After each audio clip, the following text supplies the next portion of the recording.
The last thing I want to say is that what Kevin talked about and Sarah, this is a very worthwhile project and something that I think everyone should think about. It's something that, again, transcends any generation and any team and any period of time. And it's something that will forever leave a legacy for us here, for all of our kids and grandkids to know and understand the rich history of Northwestern football. So without further ado, it's really my pleasure to introduce our panel tonight. I want to start with, how about a round of applause for Tom Meyers? Come on up, Tom.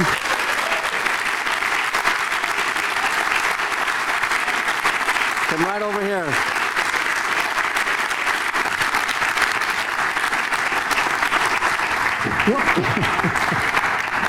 Watch that, Sarah. Sespe, 65 grad. Northwestern starting quarterback in the 62 season, his first year on the varsity team. First team All-American and Big Ten during his career. Member of the Blue-Gray Classic and Senior Bowl teams. 1991 inductee of Northwestern's Athletic Hall of Fame. After playing in the NFL with the Detroit Lions, pursued career as a professional pilot. I got all that right? Right on. How about a round of applause for Tom Meyers? Thank you.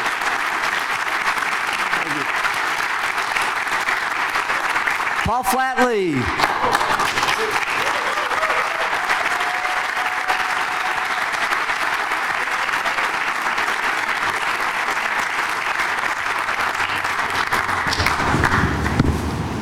Welcome back. Thank you. He's going to be the honorary captain for us on Saturday, so if he's not careful, we're going to put one of those Under Armour jerseys on him and get him out there. 3-year varsity letter winner at Northwestern. Named to the Academic All-American and All-Big Ten and Academic All-Big Ten teams. Was a member of the Chicago All-Star, East-West Shrine, and Hula Bowl teams. Played professionally for the Vikings and the Falcons. Was named NFL Rookie of the Year in 1963. Played in the Pro Bowl in 1967. Worked as a sports broadcaster, handling Minnesota Vikings pregame and postgame radio assignments, and an analyst for the University of Minnesota football. An inductee of the Indiana Football and the Chicagoland Sports Hall of Fame. How about a round of applause for Paul Flatley? You doing all right?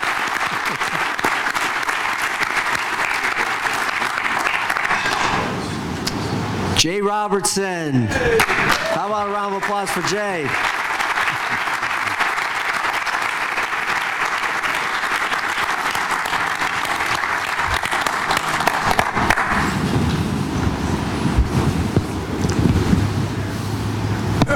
Thanks for the hand. Yeah. Double degree, CAS in 62, KSM 72. Played center for Northwestern varsity from 60 to 62. Captained the 62 team. Following graduation, joined the U.S. Marine Corps and served as an infantry officer in Vietnam. One of our great vets. Went on to a career in football, working as a coach for Northwestern, Northern Illinois, Wisconsin, Notre Dame, and Army. Coached in the NFL with the Colts and the Giants. And I will say this, and I haven't had a lot of communication with Tom and Paul, but Jay's my pen pal. I get lots of emails from Jay, and he gets lots of emails from me. That's right. So we're going to take these guys through a few things, and then I'd like to have some time for some questions from the audience. But I'd like for each of you to talk a little bit about what it was like for playing for a young coach like Era, who was only 33 during his first season, who wasn't that much older than you guys. Some of your memories from that. Well, I can tell you that when I met Era Parseghian, I'd been to 10 or 12 other campuses and talked to 10 or 12 other coaches. And when I flew into Midway Stadium and drove by the big buildings in downtown Chicago and saw this campus and went out to see Era, it was love at first sight. This guy was such a dynamic, personable person that how could you resist agreeing to come to his program? And I say this about today's team and Pat. Pat, you remind me a lot of Era because you're into it.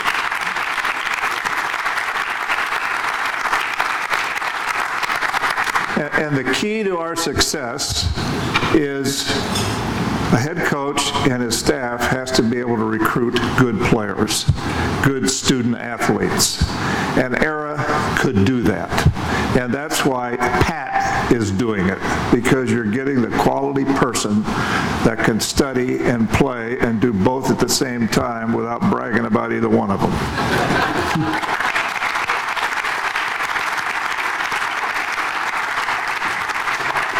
Well, first of all, I didn't look at Era as a young coach. I thought, he was an older parent. But like Paul said, I liked the style of football that he was playing, and I had a better chance. I felt I had a better chance to do something at Northwestern. Not to mention, of course, the school, the education, but the other thing was he fell in love with Era when he first met him. Well, my mother did too.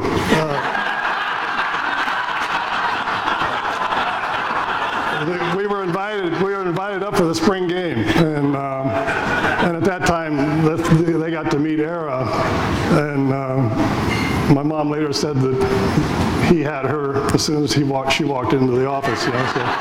So I figured that's where I'd probably go to school. But no, it was a fantastic opportunity, and I did want to play in the Big Ten, of course, but very fortunate, and a lucky person to be able to play the game you love and get the kind of education and experience that you have at Northwestern. Jay? Well, I think, looking back on those years, Era Parsegian was a dominant influence throughout all of our lives. And there were many players that were playing for Era in those years that are scattered through the audience here, and all of them would probably say about the same thing we've said. Probably the greatest thing I noticed about him, and I knew there'd be some questions about Era, so I started thinking, what am I going to say? Number one, I think his energy, which radiated continually, whether it was one-on-one or whether it was in front of a group, that energy was constant year-round, and he energized you as a player, he energized the coaching staff, and he energized whoever he was around. And it wasn't a false gung-ho trying to show, oh, I'm really with it, or gung-ho. It just was him. And another thing is, I don't remember as players, and you guys correct me if, I don't think he ever preached to us. I don't think he ever said, well, that you better be good in football, it'll carry you through life. I don't think he ever did. He just did it by telling us we were prepared and we were good enough and we needed to win. And that winning built up the mood of everybody and the spirit. And he just projected winning, confidence. You had the feeling he was brilliant. And his X's and O's. He would put in the game plan on Tuesday night, and he'd always dress well. I mean, he wore great shoes with little tassels on them, and he wore the greatest, golf-type shirts, and the rest of the coaches dressed more like the coaches would. And they all sat up and back. And these are a great staff. He had a great staff. But he was left-handed. And we'd meet in the basement of tech in one of those chemistry lab rooms, like a big amphitheater. And we'd be scattered, up maybe the first two-thirds of the thing, sitting maybe every two seats, every other seat, and stretched out. And he'd take that left hand and he'd go with those boards that went up and down, and he'd draw the plays and what we were going to do, and he'd start going faster and faster. And by the time it ended, he said, you know what, we're going to kick those teams. We'll win this game. God dang it. I mean, and then he'd show film. Every night of the week, we met over there, Monday, Tuesday, Wednesday, Thursday, and he narrated the game film. And told us, he was doing all his teaching and scouting and everything right there. And he'd point out, he'd say, see this, Paul? Now look, here's what we want you to do. And he'd say, okay, Severko, Petkus, whatever. And by the time you left, one time, discussing this with Mike Schwager, another teammate, he said, after after he presented those game plans, we knew we were going to win. And Mike said, and I always felt if we didn't, it was our fault. and he never threatened us that way. That's just the way it added up. So, Tom, you mentioned a little bit about Era's recruiting ability. What sold you on coming to Northwestern? Well, the entire experience. Again, the educational part. I came from a good high school that had a great reputation academically as well as athletically, and I knew that the two had to exist together. And but again, it was the type of game that was played. And there were other schools in the Big Ten, and I wanted to go to the Big Ten, but I looked around, but I wanted to go to the Big Ten. And the type of offense that was played that gave me the best opportunity, I felt. And there were a few schools, Ohio State, because I lived not too far from Ohio State. They recruited me, of course, but and it was funny because, everybody I think knows Ohio State, they do now, but they never passed back then. And so why would anybody that can't run and could throw want to go to Ohio State? And I got to go to many of the games because I lived so close, and meet with Woody several times and whatnot. And it wasn't until the final stages of the recruiting process that we were over to Ohio State with my parents and sitting down with Woody, and he said, I always felt you would fit in here, but he says, I didn't realize what a good athlete you were until I found out that you were a pole vaulter. And I thought to myself, so I'm a pole vaulter, and that's what he sees in me. So that was certainly a case of, well, I'm not going there.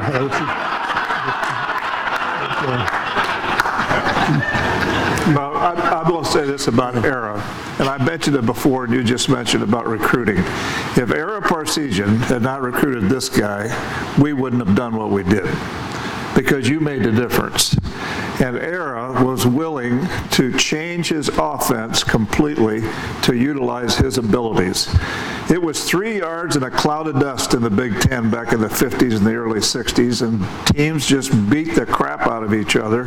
And if you had enough people toward the end of the season, you probably had a good chance of winning the conference. And that's where this depth issue came in, and we had that problem even in '62 when we were ranked #1. We lost some people and lost a couple of games toward the end. But if Era had to pick this guy and told him he could be a quarterback and moved me from a 190-pound fullback that did nothing out to a wide receiver, none of these things we could even talk about, or none of us would have had the success that we did. But Era, with his creativity and his willingness to change his system to adapt to the talent he had, and that was his recruiting, that made a difference. I mean, that was the difference. That's the bottom line. You did it. No.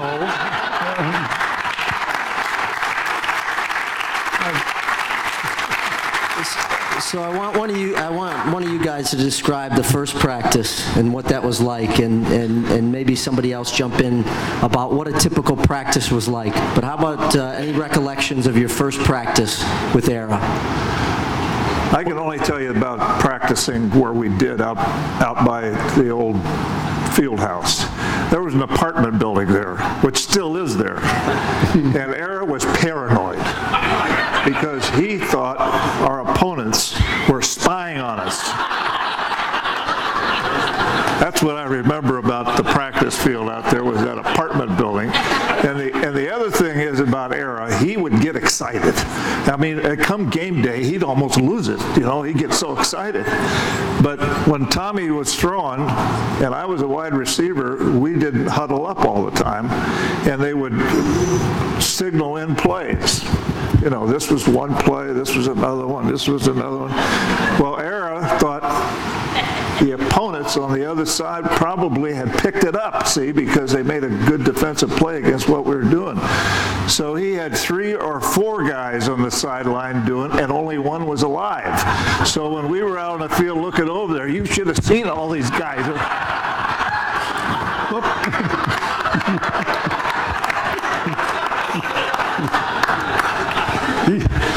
Jay, how about your memories of practice?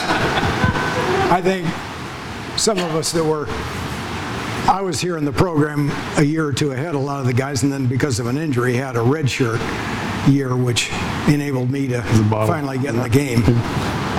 But I saw George Platt and Mike Summers here, Mike Hanlon, guys that came in my freshman class. And I think the one thing that we'd say about practice, there was a conditioning drill at the end called tag. And I don't think I've ever done anything that wore me out as much as tag. And so you'd have a real brisk practice two-a-days. In those days they practiced twice a day during the early part of the fall practice. Today I think they're stagger them. They have one day and then they go 2 and then they go 1. But in those days, you had 2 days and no warm-up days in shorts. It was just all pads. And we'd do these tags. Well, what tag was, they'd take you by position. So all of the running backs would line up on the goal line, maybe 3 or 4 yards apart, and the position coach would say, go, and you'd start jogging or running, and by the time you hit the 20, he'd call a name out. So he might say Benz. Well, that Larry Benz was it. So he had to try to catch as many of the other guys. Well, there was a manager down at the other end of the field, and if Benz didn't catch anybody, he got a negative. Everybody he caught was a plus for him and a negative for the guy he caught. So at the end of the day, they'd tally up all the pluses and negatives, and then you'd have to run laps or something. So one day he's talking to, we're getting ready for Oklahoma, and this was 59, and they were the opener. And he knew they'd been highly conditioned in that heat in that part of the country. He'd get the paper, he'd tell us in practice, boys, I read today it was 106 in Norman. And we thought, oh God. He wasn't 106 at practice field, but he'd make it up in those tag games. So if we didn't have the heat to get us in shape, he'd run our legs off. And I'll tell you this, he started talking to some reporters, and we did 36 100-yard tag games one day, 18 up and down the field, and our legs were about ready to fall off. And I said, God, that's the worst practice I've ever been through in my life. Jay talked about the weather and era. Here's another idiosyncrasy that he had, and to be safe. If there was a storm coming and he could see lightning on the horizon, that was it. We were in. I mean, he would take us off the field. There wasn't any fooling around. So toward, halfway through the practice or something, we'd say, "Era, lightning over there."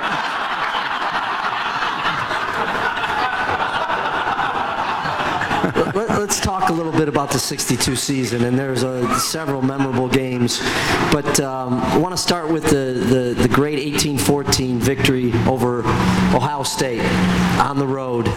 What do you guys recall about that? Obviously, your home state. Well, yeah, that was a very big one for me, being able to play at the Shoe.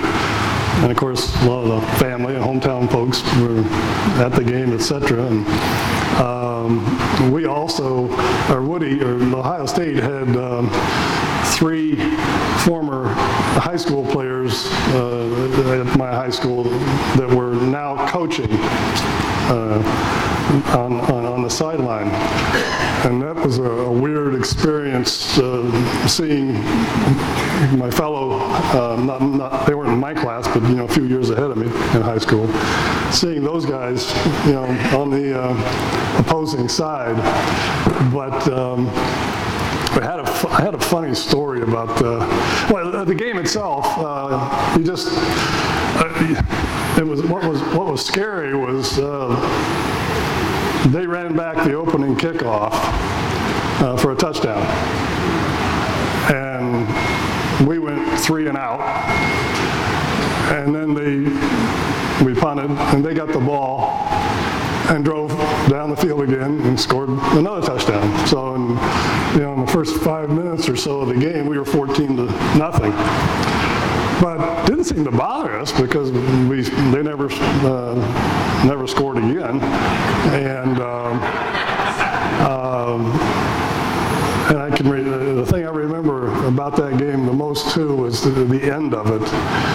They actually had, I think, 3 first down and 1 yard to go chances because of our guys stopping them. But on the third stop, there was a penalty, and they got another first down. And our guys, still had them and stopped them from getting in, etc. And the very last play, they tried, of all things, a pass. And Paul Warfield, fantastic, all-pro running back and wide receiver.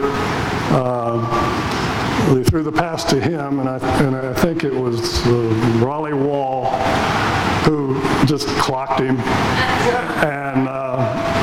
And that was the 4th down, and there was 1 minute or so to go. And I remember running out in the field to kill the clock and seeing Paul Warfield, laying out flat still in the end zone. But fantastic experience for an Ohio boy to beat Ohio State.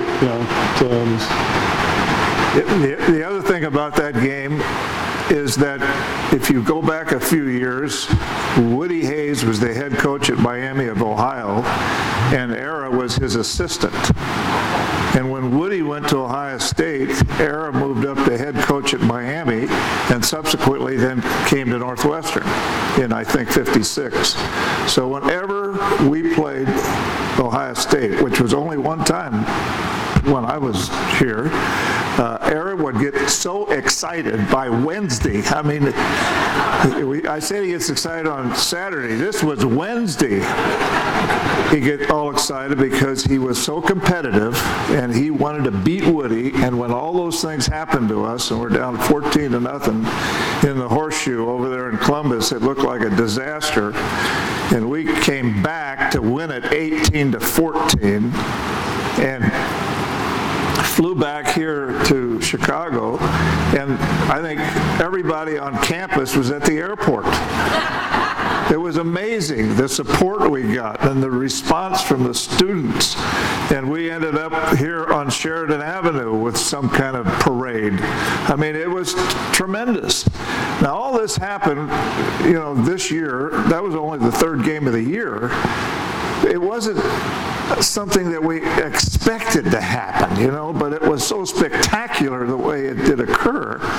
And then we kept moving to 4th game win, 5-game win, 6-game win, and all of a sudden we're number 1, and you go, we're number 1?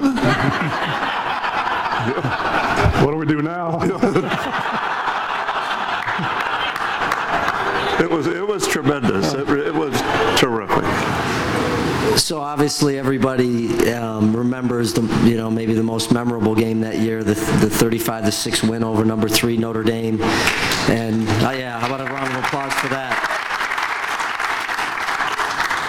It was also Paul's remarkable catch for a touchdown in the 62 victory that people still talk about today. Talk a little bit about that catch, talk a little bit about that game, what that meant. Era was also 4-0 against Notre Dame as the head coach at Northwestern. So your thoughts about those? Well, the game itself, the catch, I didn't like it that much because what it meant was it was a lousy pass,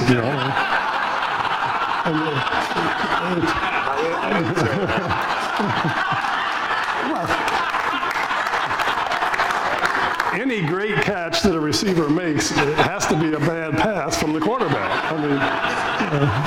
But anyway, I like to think of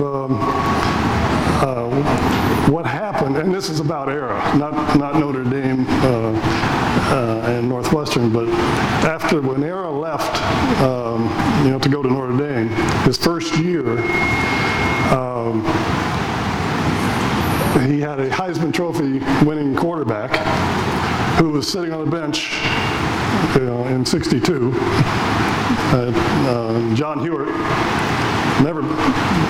They never used him. They had an All-American receiver sitting on the bench. And in Era's first year at Notre Dame, those guys were all starters and never played in their previous 3 years. And he did what he did with them, too. I mean, that was quite an accomplishment of coaching, which speaks, obviously, Era's ability to use the talent he had. So what do you guys remember from that victory over Notre Dame? Well, I remember the pass, which was awful. Thank you. Well, actually, it wasn't that bad. It was just a high ball, and I was afraid that the defensive back, I was running a center pattern, that the defensive back was going to intercept it. So I actually went up to deflect the ball, to try to deflect it so it wouldn't go right to the defensive back, and it stuck in my hand, and I pulled it down.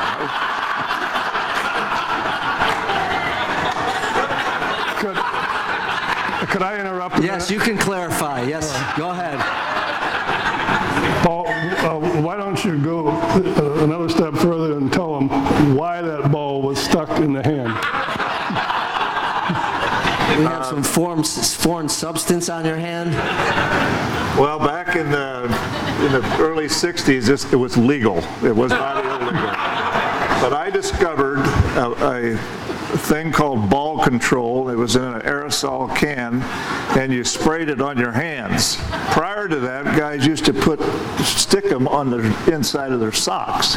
And maybe you've seen them just reach down there before the play and get their hands, kind of sticky. So I found this spray called is made by Bike, and it was called Ball Control, and I was spraying it on my hands, and I figured, if it works on my hands, it might work on my arms, and then I'd spray the front.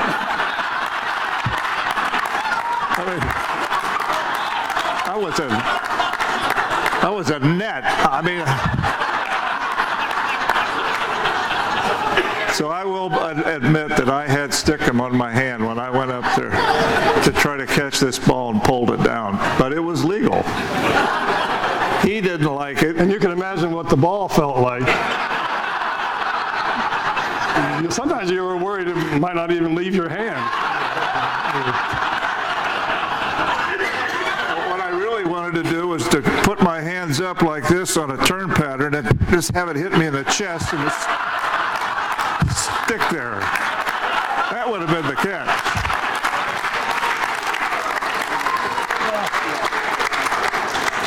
That stickum, I wasn't going to bring it up.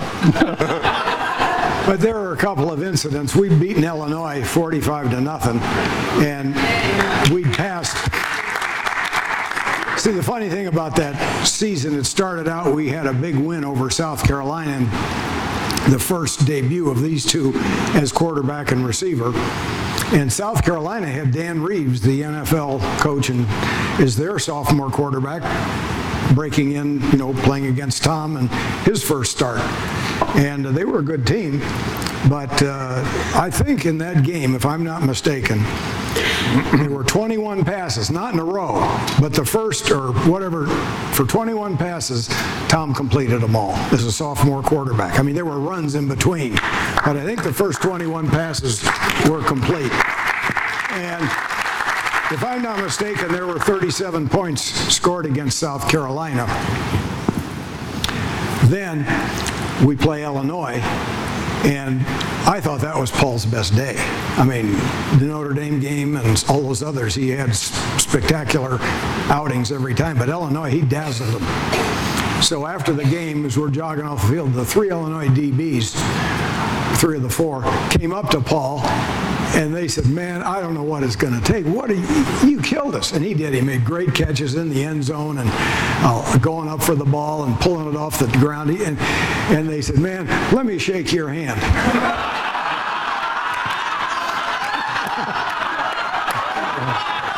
And all of a sudden he says, well, no wonder. Hey, look at this. It was legal. Oh, it was legal. He just outsmarted him. But then the interesting part of that season picked up steam. Like Paul and Tom, one of them said it had been a very physical running offense, which under Parsegian in those days it had. We had some very good quarterbacks too, with guys like Dick Thornton, who I thought was a spectacular football player. And he was an all-purpose quarterback and safety and did a lot. But I don't think we had the total pass offense, but we threw the ball well. And Thornton was a good one. But once Tom came and Paul was moved to receiver, the pass became a big part of the offense. And we were scoring amounts that they normally didn't score in those days. So we go up to Minnesota the third game of the year, and they were probably the power of the Big Ten at that time. They had about 4 NFL linemen on their front. 2 of them were NFL Hall of Famers, Carl Eller and Bobby Bell. And they had Gail Gillingham, and who was your friend with the Viking, the other one? Milt Sunday. I mean, they had a lot of NFL players on that team. And they had the full package. And we scored, I think we won that game 34-22. With the 9-game season, we scored more points against Minnesota than the remaining 8 opponents did collectively. So that's how good that offense was. But we did that because nobody was throwing the ball in the Big Ten like we did. And those defensive backs weren't accustomed to covering anybody. They were usually see the action, would come up and make the tackle. But if you were running patterns against some of these guys, it sometimes was very easy, because he didn't have any trouble finding people open, and it was easy to get open because teams were just not pass defensive oriented. So we had an advantage early. Fairly early in the season, to see the large crowd that was at the airport was not something that was usually done. So I think they were very enthused. Maybe it kind of waned later, and the next year, but no, they were fantastic. Jay? We've got one over here. To continue about the student interest in the team, there's a book written by a local guy named Ladderette, and he traces Northwestern football history in what I thought was a very interesting, easy-to-read book. But I noticed that throughout the history of Northwestern football, that when there was a significant event on the field or a game won, Northwestern students conducted some sort of a demonstration. And I don't think it was a tradition like one year they inherited and carried it down, but it just seems almost accidental that even back in the 20s, when they had a big win, the students would go to Chicago or they'd pantomime, serpentine around Evanston. And after that Ohio State game, we didn't know it, but the papers the next day showed all these students playing on fountains in downtown Evanston. I mean, they just listened to the game. I guess to the student body, even if they weren't fans, the fact that their school was now on the front page as a #1 team, and they go to Ohio State and 14-0 before you can shake a stick. And we fought back and then had to have 8 straight passes thrown. There were 8 straight plays that we held inside our 5 or whatever, and they didn't complete them, so we won the game. Well, I think that let off a tremendous release on campus. And those kids went all through Evanston and paraded. And, someone else remembers that, so I don't sound like this is fiction. But when we got off the airplane at O'Hare, I don't think you could open the door.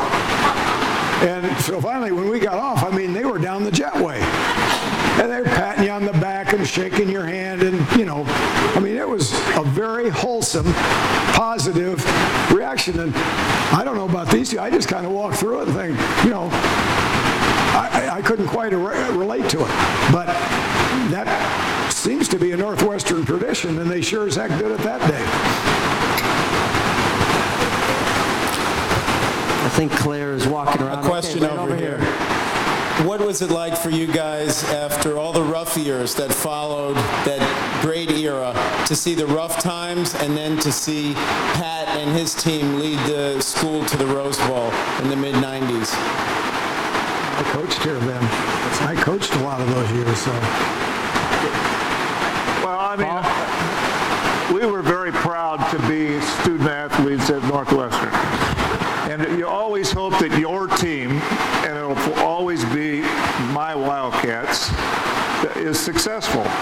And when you see them only win 2 or 3 or 4 games, it's disappointing. There's no doubt about it. But it's leadership, and Jim has done a good job of putting the right people in the right places. And I say again, Pat, you are terrific. I mean, you put together a staff that cares. You've recruited student athletes that care, and you care. And if you get that component going, you're going to do well. And just what you said earlier, 97% graduation rate, that's spectacular. And again, it's the student athlete that you recruit.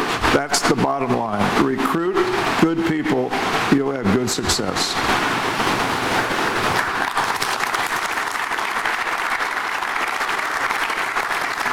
What happened with Wisconsin in 62 and 63? I'm leaving.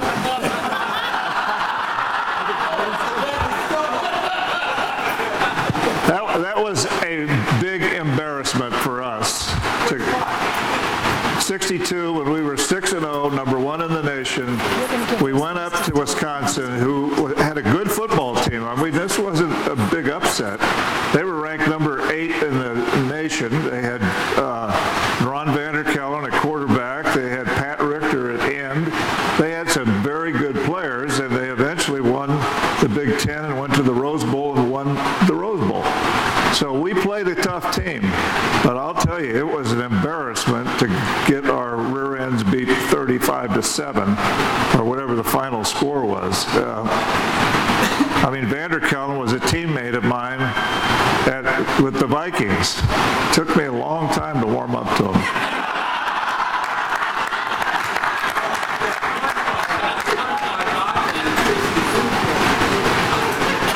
How about a round of applause for these 3 great Giants? Awesome. Yeah. Just stay put. Just all stay here. Okay.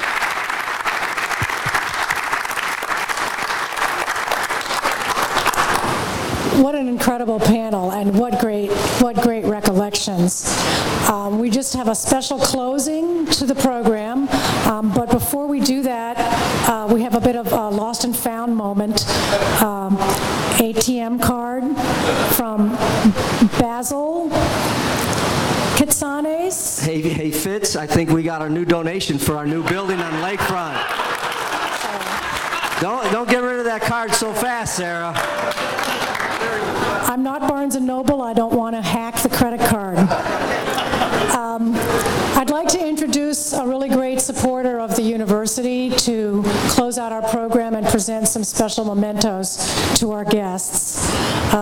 Dan Jones is a university trustee, is a wonderful member of the Library Board of Governors, and is currently the president of the Northwestern Alumni Association.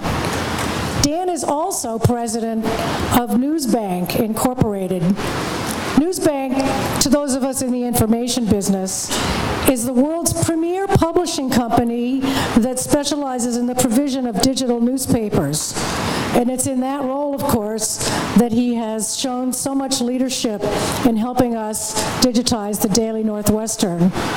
But for decades before coming to Northwestern as a librarian, I relied on Newsbank before I'd ever met Dan, and it's been a great pleasure for me these last several years to work with Dan, as I said, as a university trustee, as a library board member, and now as the Alumni Association president. Please join me in welcoming Dan Jones.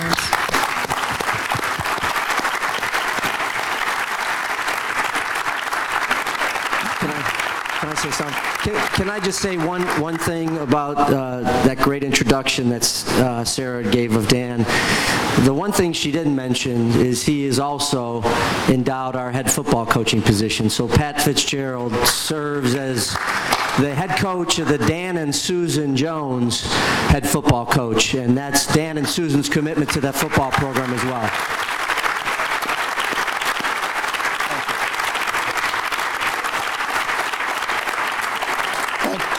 Thank you, Sarah, and thank you, Jim, and thank you, gentlemen. We have a little gift for each of you, and Sarah's going to help us with. Tommy, there is a jersey. You have to stand up, and you have to stand up and. I told you we get them these Under Armour jerseys. Yeah. There you go. Paul Flatley.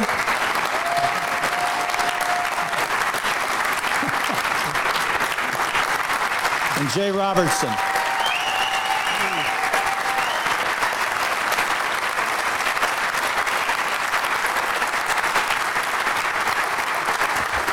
And Jim, to thank you, we have a facsimile of the October 27th, 1962 Homecoming Day cover for the program against Notre Dame. Thank you. Thanks. That's yours. Thanks, Dan. Thank you. Thank you.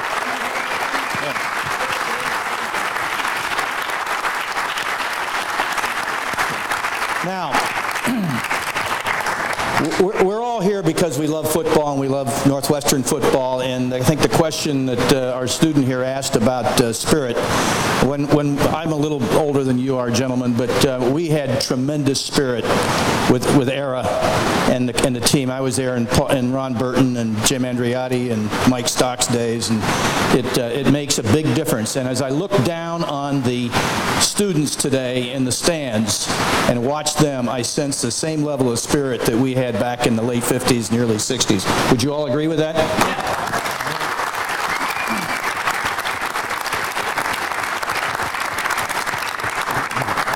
And given what Kevin described about these films, back in 1962, I missed the whole season. I had graduated. I was on a destroyer blockading Cuba in those days, and we couldn't see the games. We didn't have any communications like that.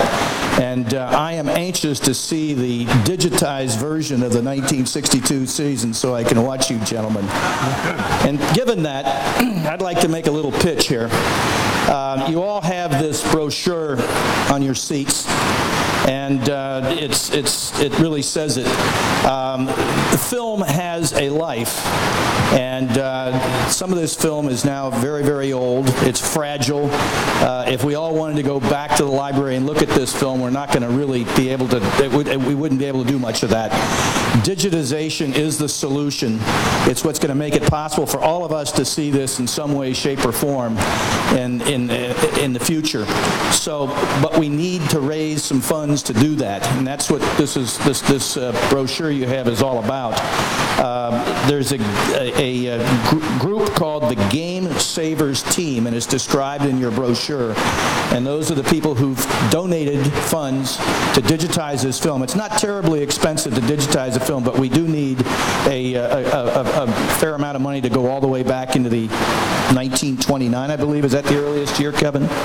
So I would ask you all, we're going to do it. I may even do 1962 myself, just because I'd love to see you guys, how you did it, and see that sticky substance and that lousy pass, and see how well it went. So Carlos Terreras, Carlos, where are you?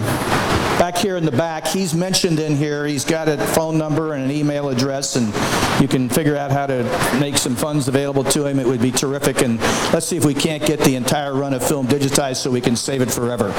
Okay? So thank you all very much for being here tonight. We all love Northwestern football, and go Cats.